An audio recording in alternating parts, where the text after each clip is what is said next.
Welcome to Behind the Paranormal with Paul and Ben Eno. Good evening, everyone.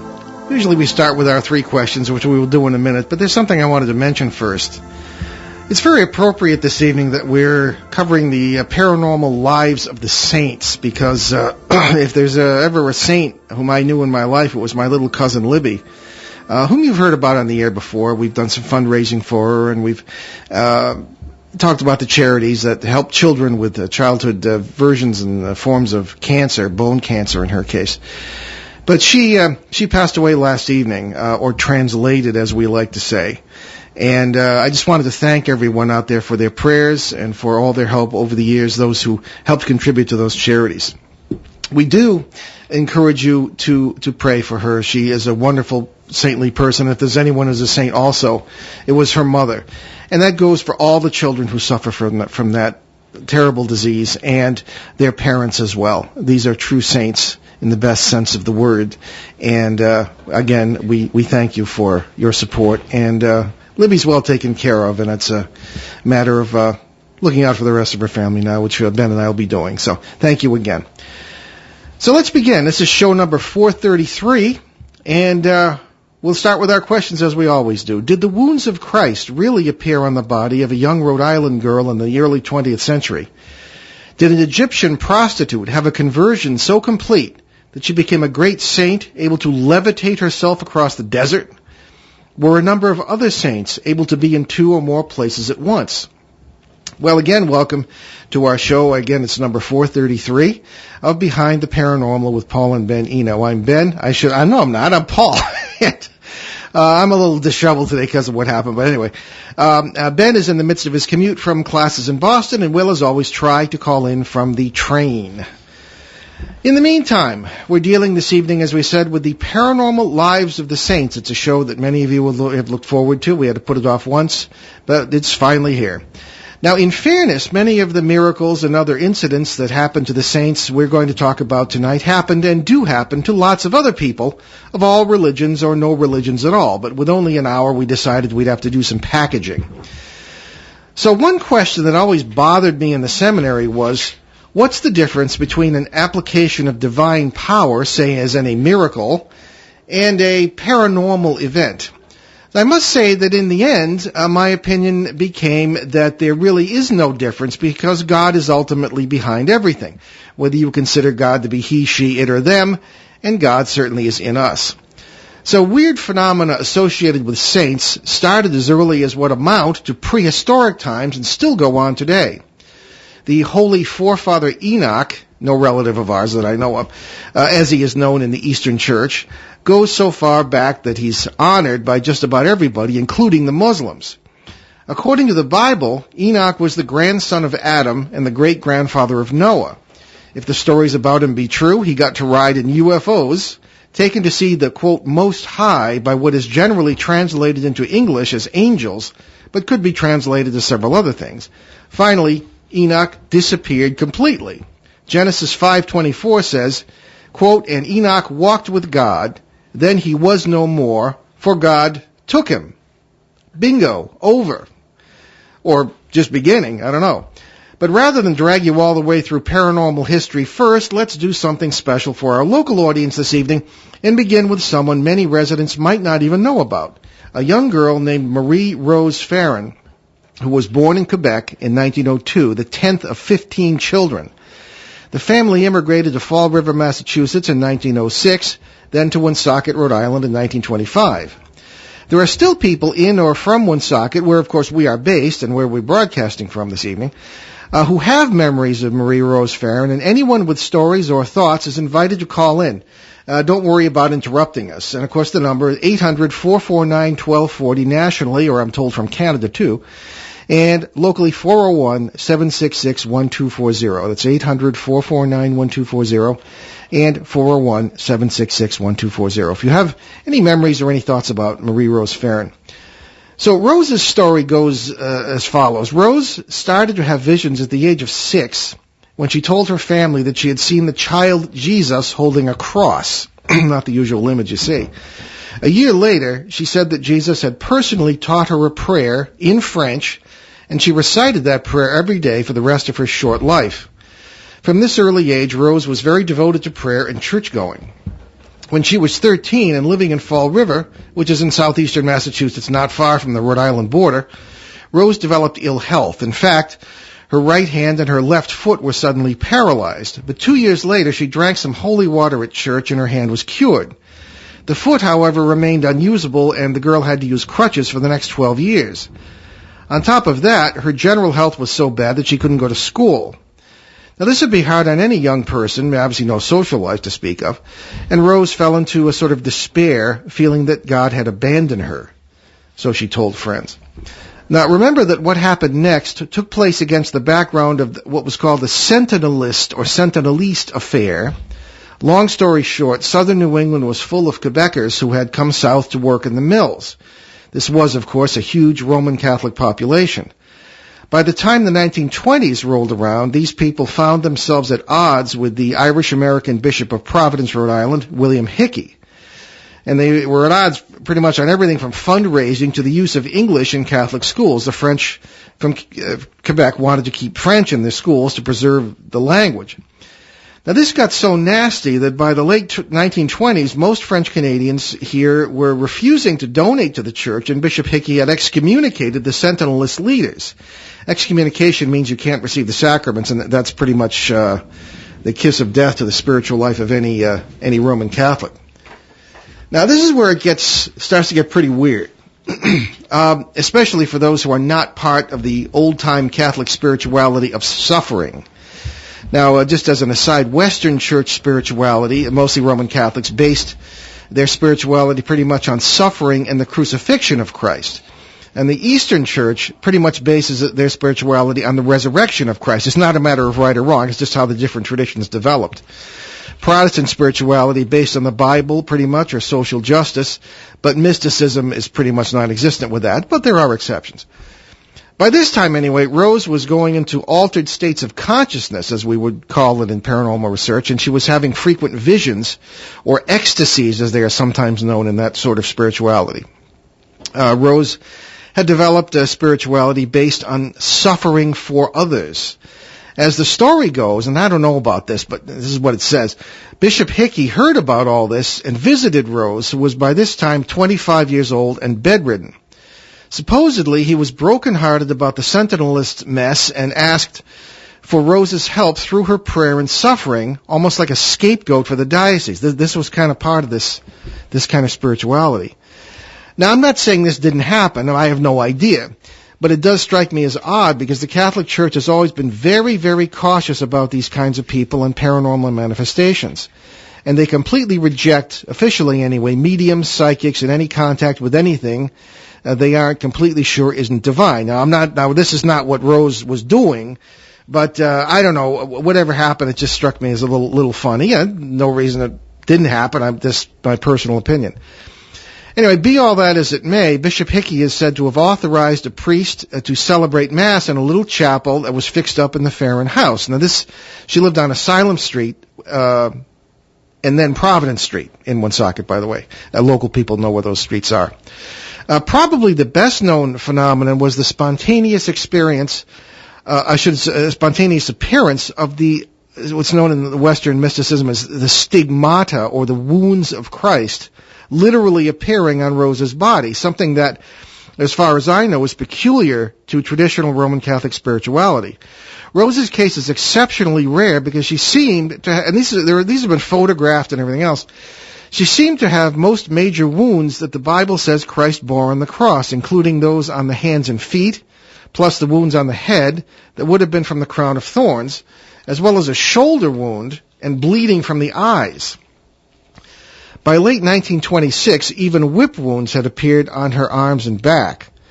Now, I've actually seen things like this, albeit in poltergeist cases. I've seen wounds appear on people after I'm thinking of a shaman, one of Ben's mentors, who has been dealing with a case that I started in 1998, involving a parasitical entity, or what in folklore tradition would be known as demonic, I suppose, or any of those evil situations.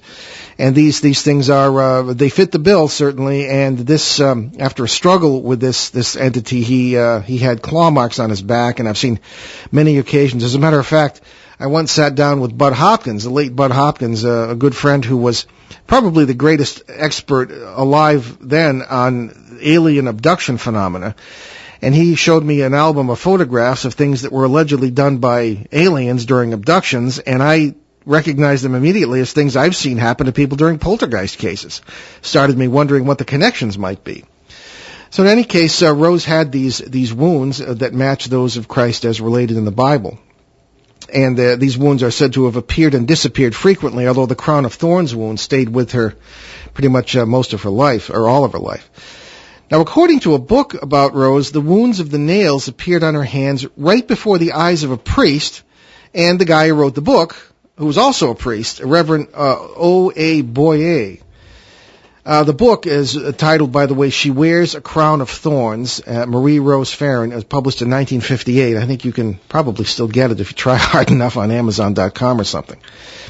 One priest who examined Rose's wounds in 1930 later wrote that the blood gave off a sweet smell that he had never experienced before. Now, strangely enough, I've experienced that kind of thing too, not from blood, but they're miraculous icons and miraculous statues that I've kind of looked at, and there is a certain lovely oil, I suppose you might call it, that will be exuded from some of these. I'm thinking particularly of an icon, and I have some of that.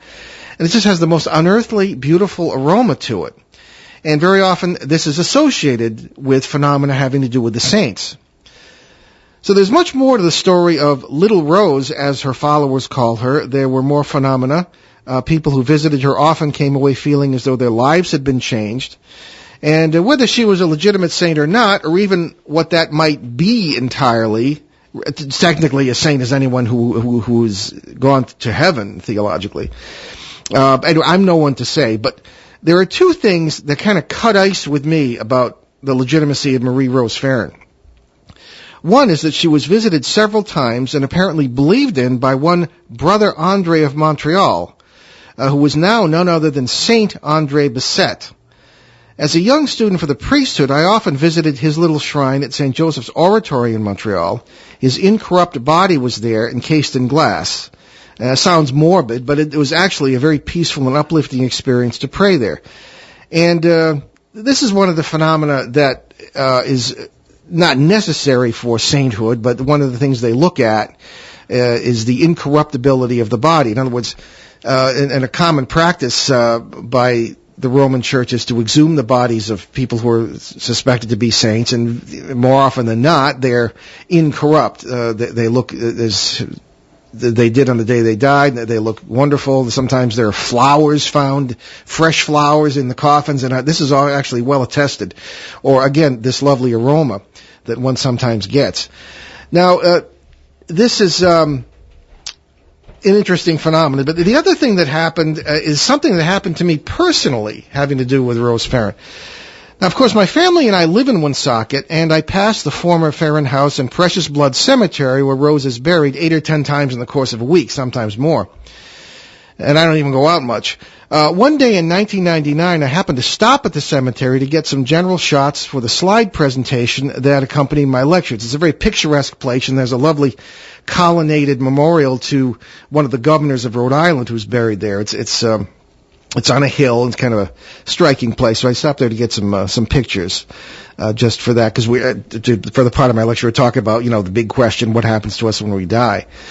So in any case, I wasn't particularly looking for Marie Rose Farron's grave, but when I happened to see it, I took a few shots. What I got was a series of 5 remarkable color slides taken in full daylight with no flash and no special lighting, with a standard non-digital 35mm SLR camera. Now you can see these images on the 2013 Talking Points page on our show website, behindtheparanormal.com. I've got them all posted there, and you're welcome to take a look at that. The grave itself is a flat stone with some inscriptions, including a crown of thorns, and the writing is in English and French. A card at the head of the gravestone has a photo and a biography of Rose. So before I describe these slides, let me give the numbers again, particularly for our local audience who may have something to say about Rose Farron. It is 401-766-1240 locally. Nationally in Canada, 800-449-1240. So anyway, slide 1, and as I say, you can see these pictures on BehindTheParanormal.com on the talking points page for this show. Slide 1 shows complete darkness, nothing. Slide 2 shows a slight illumination of the scene, very slight. It's almost as if someone was shining a light a little bit, and you can see the card and some of the flowers that are always lining this flat gravestone. Slide 3 shows more illumination coming from I don't know where. And again, it's as though with each shot the grave was being lit up more and more. Slide 4 shows a striking illumination that seems to highlight only the Farron grave and even seems to reflect off the stone to the right. I'm looking at that picture now, and I just cannot help but be struck by it. Again, this is full daylight, entirely normal conditions, no special lighting. Slide 5 shows a more normal illumination, though the Farron grave still seems to be somewhat highlighted. It was taken from a little bit lower angle. There is a 6th slide where the lighting seems entirely normal and the sky is the way it actually looked. While the photo shows an area immediately behind the Farron grave, you can see that the cloud formations in the sky are the same as in slide 5, proving that it was taken at the same time and place. Marie Rose Farron died on May 11th, 1936, at the age of 33. Interestingly enough, the same age Jesus was when he was crucified. Now, nearly 15,000 people attended her funeral, and she was buried from Holy Family Church on South Main Street in Woonsocket. The police had to be called to control the crowds. There was, and still is, a strong movement to have her canonized or proclaimed a saint. That's the canonization is the process, by the Roman Catholic Church. But following Rose's death, there was a new bishop, Russell J. McVinney. He authorized 2 investigations because people were writing to his office insisting that there be an investigation leading towards sainthood for Rose. So anyway, he authorized 2 investigations that supposedly involved testimony from only 3 people in Woonsocket. And I don't know, this is the information. I don't know if it's true. And much to the annoyance of many people, the bishop decided that there had been had been nothing extraordinary about Rose's life. And everybody kind of went, what? Now, I strongly suspect, I don't have any evidence for this, but I strongly suspect that the real motive was political. There were still sour grapes over the Sentinelist controversy, and putting Rose on the path to official sainthood would have given the French Canadians a rallying point. And again, that's my suspicion, but who knows. Now, in 1947, somebody got permission to exhume Rose's body to see if it was incorrupt, something that's, as I say, it was a kind of bonus in the canonization process. Now, of course, anybody buried in volcanic soil or very dry soils will become mummified and will not really be all that corrupt. But in New England here, it's muddy and wet and damp, and it's not likely that you're going to be in good shape after so many years. But anyway, they wanted to see. There were big crowds, and I've even talked to a few people who were there. The official story among her followers was that she was incorrupt, but some say maybe yes, maybe no.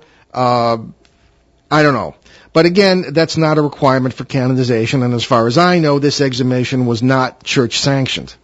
In any case, Marie Rose Farron has a global following to this day, and many healings and other miracles have been credited to her intercession with God. As a small personal footnote, a friend of Ben's lived for years in the former Farron home on Asylum Street in Woonsocket, and said that every once in a while, one or more of Rose's followers would stop by and ask to see the house and her old bedroom, which was his bedroom at the time. And he usually would show them around, and he found them always usually very gracious, certainly. And he did mention, by the way, that nothing weird ever happened to him in that room, and he rather enjoyed the situation as a guide there for people who were interested in Marie Rose Farron. So that's the story with that, as far as I know. If anybody has any other information, let us know. Certainly of great local interest to people in our immediate listening area here and the city from which we broadcast. So returning to the storied past, we find a number of incidents happening to saints of the Bible. One of the most famous being the encounter between a strange flying vehicle and the prophet Ezekiel, sometime in the 6th century BC. It's often referred to as Ezekiel's wheel, and is considered by virtually all paranormal aficionados to be an early UFO experience. Now, as translated from Hebrew to English, the book of Ezekiel says, quote, "Then I looked, and behold, a whirlwind was coming out of the north, a great cloud with raging fire engulfing itself, and brightness was all around it, and radiating out of its midst like the color of amber, out of the midst of the fire. Also from within it came the likenesses of 4 living creatures." Continuing, I'm skipping a little bit. "The appearance of the wheels and their workings was like the color of beryl, and all 4 had the same likeness. The appearance of their workings was, as it were, a wheel in the middle of a wheel," unquote. That's, if you want to look at that, that's Ezekiel, 1st chapter, also the 4th and 5th chapters, and 15th and 16th chapters, and I'm using the New King James Version. "Then a, quote, man clothed in linen," unquote, sometimes thought of as Ezekiel himself, was commanded to go inside the craft, taking some glowing material and, quote, scatter it over the city being Jerusalem. Okay. There's a book called The Spaceships of Ezekiel, written by a NASA engineer, Joseph F. Blumrich. This was a guy who passionately started out to refute all this ancient astronaut business and ended up becoming a believer in it. Now, there was this whole issue of these ancient astronauts that really began with a fellow by the name of Eric von Däniken in the 60s when he wrote a book called Chariots of the Gods, and he came up with, and he was not a scientist, he was a sort of an aficionado of hotel management and things like this, but he was an intelligent fellow, and he came up with the idea that maybe you've got ancient astronauts or ancient aliens who visited Earth and were assumed naturally by the people of the time to be gods, flying around in the sky and doing all these other things. Well, that's a perfectly plausible scenario, and that has since taken off, and now that we have things like this ourselves, we say, aha, this must have been what they've seen. Almost all, not all, but almost all biblical scholars have a problem with that naturally, and say, but again, I don't know myself. Again, I spent lots of years in the seminary, but I'm by no means a biblical scholar, although I've studied some of the ancient languages that it was written in, and I reserve judgment on that. But there are an awful lot of funny things in there that could be interpreted in ways other than theological ways. Is that a caller? Yes. We have a caller. Perfect timing, because we're going to move on to another subject. So, okay. It's Jim. All right. We got him? Stand by. Okay. Stand by. We're going to push the right button here. All right. Next, we're going to continue with the prophets. There we go. That doesn't sound good. Let's Okay. try that again. Hang on a second. All right. We're going to try it again. In the meantime, there's also the issue of the prophet Elijah, who was taken off to heaven in a, quote, fiery chariot, and is said never to have died because of that. All right. Then, of course, there's the prophet Elisha, whom we will get to in a minute. We got our caller? Yeah. Hello, Jim. Hello, hi, can you hear me now? Let's turn up the audio there. There we go. Okay. And Can you hear me? yes, Jim from? I was from Rhode Island earlier. I'm Jim Williams. I think Oh, Jim, of course, yeah. Originally from Rhode Island, now from Maine, as I understand it. Well, yeah, I live in Maine. I'm from Woonsocket. Actually, That's where men live. Maine. Right? yeah, and it's probably the most paranormal state in the Union. Anyway, I did post. I don't know if you recall on your Facebook page. I posted about Little Rose and my encounter with her. It was rather interesting because she's got quite a number of web pages. There's the Little Rose Shrine located in Salem, Michigan, and there's other. Oh, really? I didn't know about that. Yeah, she's pretty popular with some of these churches. Here's the interesting thing, though. A few years ago, I do a lot of YouTube videos, and I wanted to make kind of a documentary on her because I found out about her, and I was getting a little bit intrigued about the story behind her. So I went to Precious Blood Cemetery with my video equipment, and I looked at the size of that cemetery, and I'm like, oh, Lord, I ain't going to find this. I'm not going to find her anywhere in this cemetery. Yeah, it's pretty huge, yeah. Oh, it is. Well, here's interesting. This article on a website, littlerosefoundation.com, states, and she says, many have also testified to an exquisite fragrance of roses emanating from objects associated with rose. Mother Farron once testified to the divine origin of these fragrances, and she said, quote, they are perfumes from heaven. You can be sure that when you have the fragrance, rose is close to you, end quote. Now, the weird thing is, I pulled into Precious Blood Cemetery, and I knew I wasn't really going to find that grave, so I was going to go back home to get the coordinates of the grave. When I was driving on the access road that parallels, I believe it's Rathburn Street, and just before I got to a gate, the exit gate on the right, there was a woman and child that was walking across the street, across the access road. So I stopped my car and waited for the woman and child to cross. And it was a really nice it was a warm summer's day. And as I was sitting in the car, I was smelling this rose scent. It was like, freshly cut roses, and I thought, well, it must be a grave around here or something. Maybe a fresh grave with roses on it. I got out of the car and I looked up, and that woman and child were gone. I thought, where are they? I looked up and down Rathburn Street. I couldn't find. I didn't see them anywhere. So that's like, okay. So I looked to my left, and I saw this flat white stone, and I just had to walk up to it. And I looked down, and there she was. Yeah, that's pretty much how I. Well, you know what happened to me on the day that I took those strange photographs. I've never really been in there other than that. As I say, I go by it all the time.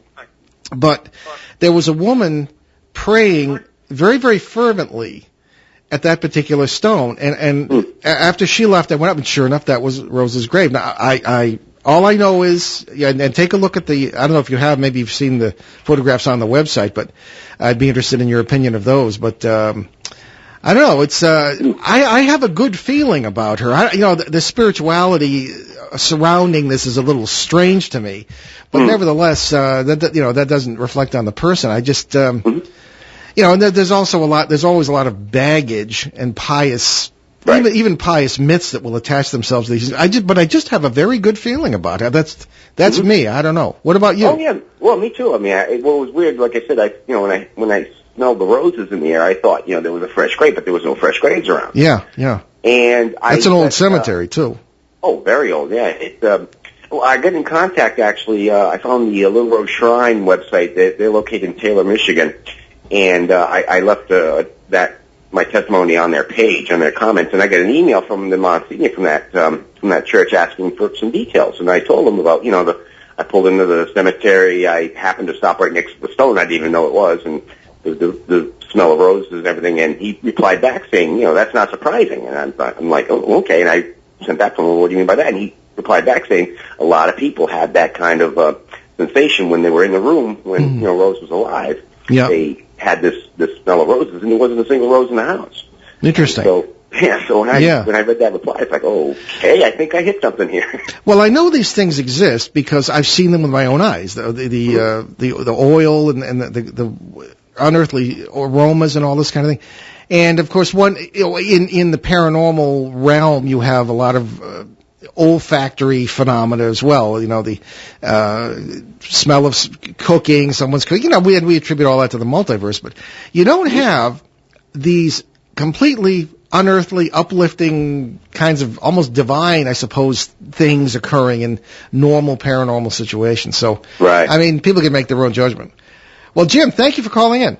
Okay, and thank you for having me on the show today. And I'm just real quick. I'm on your website. Where are those pictures that you're referring to? Oh, okay. There is. Are you on the main page? Yep. Okay. Go up to the right and it'll say talking points. There you go. Okay, and then that'll be the different years in 2013, and it'll be right at the top. Hit 2013. Yeah. Shows from 2013. Shows for 2013. Yeah. Oh, okay. Yeah. Well, okay. You get these things buried deeper than a ghost.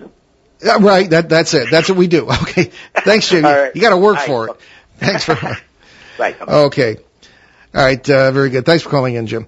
Then, of course, we're still in the Old Testament here. So there was the prophet also Elijah, as I say, was taken off to heaven in a fiery chariot and is said never to have died. Then there was the prophet Elisha, who was a student of Elijah, sort of his assistant and his successor. Now, he used to be able to have out-of-the-body experiences at will. Of course, an out-of-the-body experience, for those who are not familiar with the term, or OBE as it's sometimes called, is a situation where people are supposedly literally leave their bodies, or their consciousness does, and they can travel and see and do different things. At one point, as related in the second book of Kings, Elisha left his body and flew through the air to the bedroom of the Syrian king, who was about to attack Israel. There, Elisha overheard the king's plans, spilled the beans to his own king, and the Israelites were victorious. And all sorts of other miracles are credited to Elisha, including splitting the waters of the Jordan River so that he didn't have to get his feet wet while crossing. That's the real reason, actually. Saving crops, and even raising people from the dead. Not bad. So we're going to take our break a little late here, and we'll be right back on Behind the Paranormal with Paul, no Ben tonight, and we will be right back with our... continuing our stories on WOON 1240 AM and ONWorldwide.com in New England's beautiful Blackstone River Valley. Hi, I'm Greg Bell, the host of When Radio Was. I'm Mortimer. Bill. Is that you under that blindfold? Bill, with this thing on, I can't see who I am. No, I imagine not. Can't you see anything at all under that blindfold? On a clear day, I can see the blindfold. You can? Yeah. When Radio Was, shows from the past for today's imaginations. When Radio Was airs Monday through Friday, right here on ON 1240 Radio at 11 a.m. and 11 p.m. And on that cheerful note, we're back with our saints. Now, moving into more recent times, we find people like Saint Mary of Egypt. Most of you probably never heard of her. Now, she lived in the late 4th and 5th centuries in Egypt, of course, when the place was an overwhelmingly Christian country. Now, personally, I find her story so moving that it is one of my major sources of spiritual reading. In fact, it's read publicly during every Lent in Eastern Orthodox churches around the world. Mary was a prostitute in the great city of Alexandria, which is still a great city, but went on a pilgrimage to Jerusalem when she was about 29 years old. Now, frankly, as she herself admitted, she was looking for more customers. Now, ironic as it might sound, to have prostitutes accompanying bands of religious pilgrims was not unusual at all the way through the Middle Ages, ancient times all the way through. Now, as the story goes, when the group got to Jerusalem, they went to visit the Church of the Holy Sepulchre, the traditional place of Christ's burial and resurrection. When Mary went to enter the church with the rest of the group, something physically prevented her from doing so. There was an invisible barrier, or force field as we might call it today, something like that was keeping her from entering. Shocked and terrified, Mary it suddenly dawned on her that this was because of her lifestyle and that she was breathing, but for all intents and purposes, she was dead. Then she caught sight of an icon of the Virgin Mary outside the church and was overwhelmed with sadness and remorse. Then and there, she asked for forgiveness and promised to give up the world completely for a life of prayer. When she tried to enter the church after that, she was able to do so. Now later, she returned to pray at the icon outside and said that she heard a voice say, "If you cross the Jordan, you will find glorious rest and true peace." The Jordan, of course, was the same river Elisha crossed when he split the waters. The Jordan River is big in the Bible, as you may know. Now, Mary ended up crossing the Jordan and lived the rest of her life as a hermit there. Now, we might never have heard of St. Mary of Egypt if it hadn't been for a guy who was also looking for a life of peace in the desert, Zosimus of Palestine, who was a priest. He met Mary after she had lived in the desert for many years. Now, so powerful in holiness had she become that Zosimus says he witnessed amazing feats of clairvoyance, which is a common thing in the paranormal, seeing things not present to the eyes. Clairaudience, that's hearing things that are not physically present to the ears, and many other things. When he met Mary, in fact, he said that she was actually hovering off the ground. She asked him to bring her communion the following Holy Thursday, and that she would meet him at the River Jordan. And he said that when she kept the appointment, she was on the other side of the river from him as he'd gone back to civilization. She actually walked on the water to get across to meet him. And of course, she herself didn't even, as with many great people of great holiness and mysticism, she didn't realize this is what she was doing. I mean, these were normal, natural things. And this is the definition, theologically, of a miracle.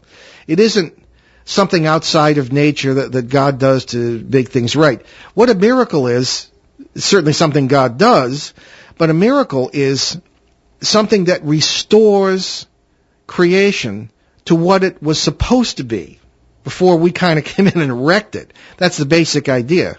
So that the beauty of Marie Rose Farron's situation with the lovely aromas and the smell of the roses, is, as our friend Jim was describing earlier when he called, is something that is normal. Death itself, you'll often hear priests and ministers and whoever, clergy of any faith, get up and say, well, death is a normal part of life. Well, it's not a normal part of life theologically. It's an aberration. It needs to be fixed by a miracle. It needs to be restored to what its original thing was, and we believe our particular point of view is the way God does that is through the multiverse that he used to create everything that ever was or ever could be, and that's another story. But in any case, a miracle is not a disruption of nature, it is a restoration of it, theologically. And I happen to believe that very strongly. Anyway, moving again into more recent times, we encounter people like Saint Joan of Arc, well-known name, the heroine of France and patron saint of France. She is credited with helping save the country from the English during the 100 Years' War. Now, the 100 Years' War was essentially a 14th and 15th century anti-poverty program in which the English would invade France every now and then, steal everything they could, then take it back to England. I'm sorry to say some of my own ancestors were involved in that little enterprise, but there wasn't any poverty in England for some considerable number of years. So anyway, Joan of Arc is remembered for all kinds of paranormal phenomena, but especially for hearing voices, or clairaudience, as we just explained in the case of St. Mary of Egypt. Now, of course, hearing voices and seeing things is also a symptom today of schizophrenia. But, I mean, there are a lot of other things that kind of lent legitimacy to Joan of Arc here in the minds of just about everybody, at least after a while. Now, Joan first heard voices as a peasant girl of 13. Funny, a lot of these girls are 13. When she started talking, she said, to St. Michael the Archangel, St. Catherine, and St. Margaret, giving her guidance and telling her about the future. According to Joan, she was told that she would lead French armies in battle, something she had a little trouble believing as a young girl at the age of 13.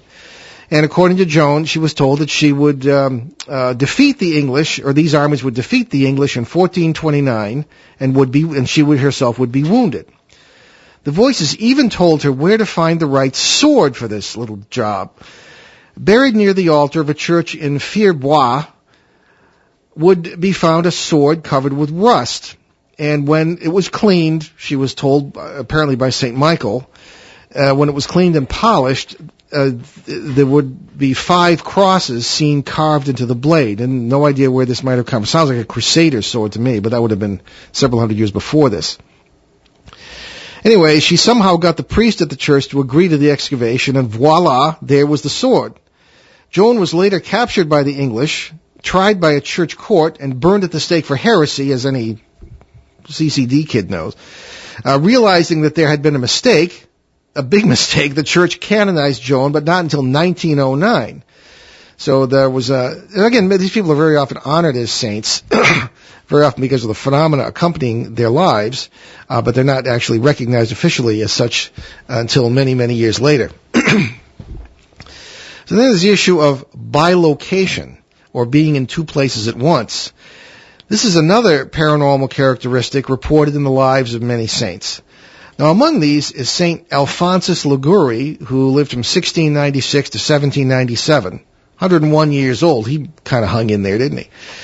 Far from being some starving saint in the desert, Alphonsus was an Italian nobleman, and a very talented one when it came to intellectual and artistic matters. He was a very able lawyer, but at the age of 27, he underwent a change of heart, deciding to become a priest and dedicate his life to helping the poor. Later in his life, witnesses sometimes saw him helping the poor in several locations at the same time. On another occasion, early in the morning of September 21st, 1774, Alphonsus went into an altered state of consciousness after celebrating Mass. He fell into an armchair and seemed to be lifeless. The next day, and they kind of were used to this kind of thing by now, so nobody bothered him. The next day, September 22nd, he suddenly woke up and immediately wanted to celebrate Mass. Everybody was amazed, especially when Alphonsus announced that he had just been in Rome assisting Pope Clement XIV, who had just died. Later, it was learned that the Pope had indeed died at exactly the moment when St. Alphonsus had awakened from his altered state. Other saints who have bilocated include St. Anthony of Padua, St. Ambrose of Milan, St. Martin de Porres, and even Pope Cyril VI of Alexandria. Now, in fairness, many non-saints have also been reported as bilocating. Among these are people who are about as unsaintly as I can imagine, like Vladimir Lenin and the infamous founder of the Hellfire Society, Aleister Crowley. So this is a well-known paranormal phenomenon. As a matter of fact, we've done shows on this subject. And I'm thinking particularly of a young French school teacher who taught at a private school, who was seen in her classroom at one point, and then the students also saw her out doing the garden, working in the garden outside the window. And this happened on a number of occasions. It was just sort of one of those things. And there are a number of other ideas about bilocation, too. I believe it was St. John Bosco, who not only was known for bilocation, but he would rise up and sort of fly around the chapel where he would pray in a state of ecstasy.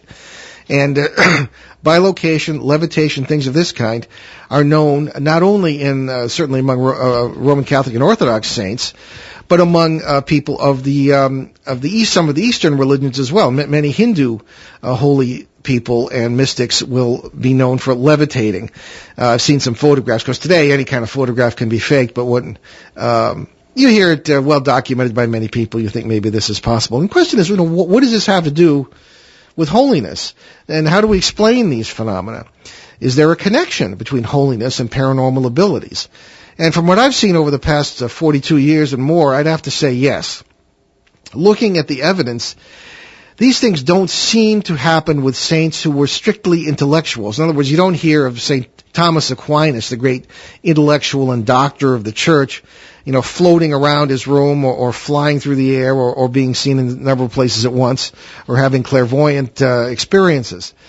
And again, I'm not too aware of any great scholar saints or doctors of the church who were credited with that, walking on water or bilocation, anything of that kind. These phenomena seem to be the products of two things: innate gifts and an intense spiritual life that, as I would put it, puts you in serious touch with God and your own existence throughout the multiverse.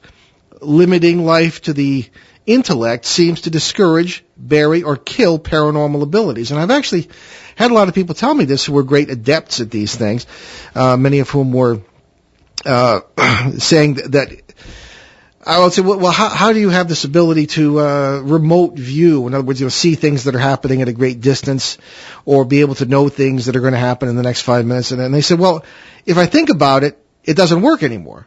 If I try to analyze it, it stops. So I'm not entirely sure what that means, and it doesn't bode well for me because I've had a rather intellectual life, so I guess so much for me. But a lot of these other people, this really seems to be the case. All right, so what does it mean for our opinion of the huge population of psychics, mediums, channelers, and other paranormal practitioners around us? Well, that's a good question.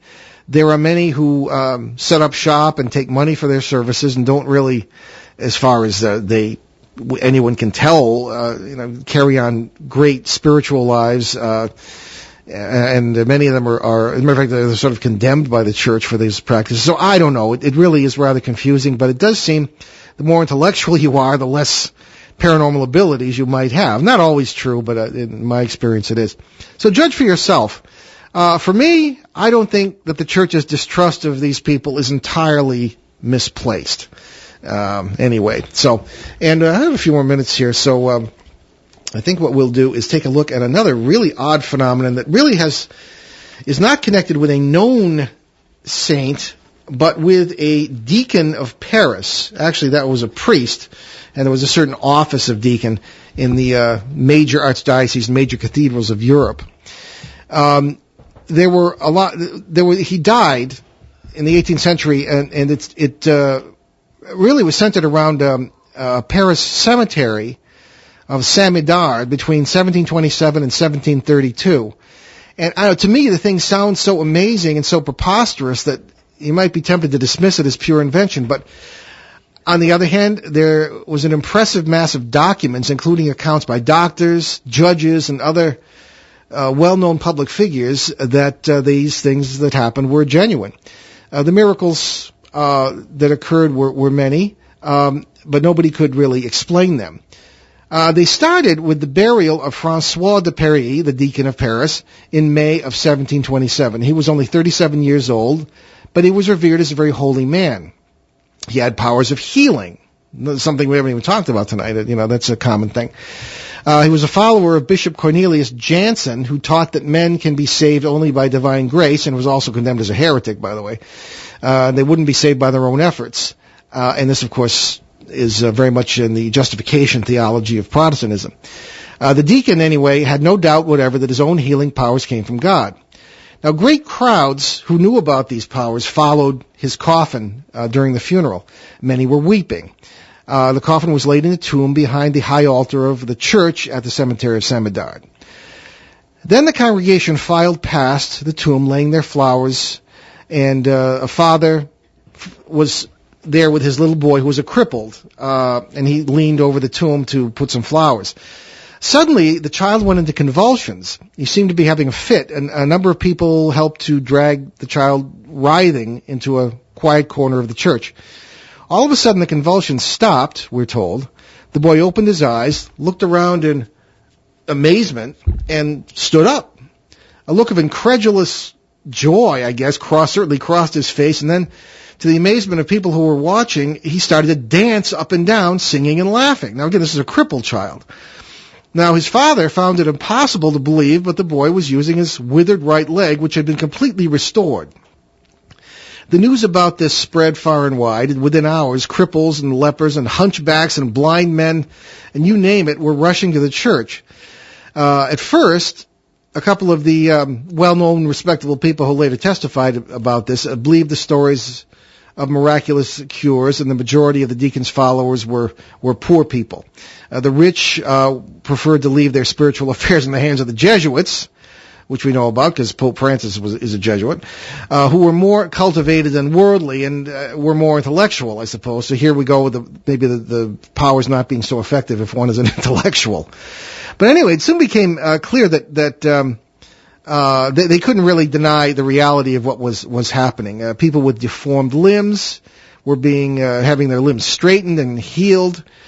Terrible growths and boils and cancer, even cancers were disappearing without a trace. Terrible sores and wounds were healing instantly at this site of the tomb of this deacon. The Jesuits declared that the miracles, which is an order of Catholic priests, by the way, declared that the miracles were either a fraud or the work of the devil, and the result was that most of the better-off people in Paris flatly refused to believe that anything unusual was taking place, and they kind of stuck with the poorer people.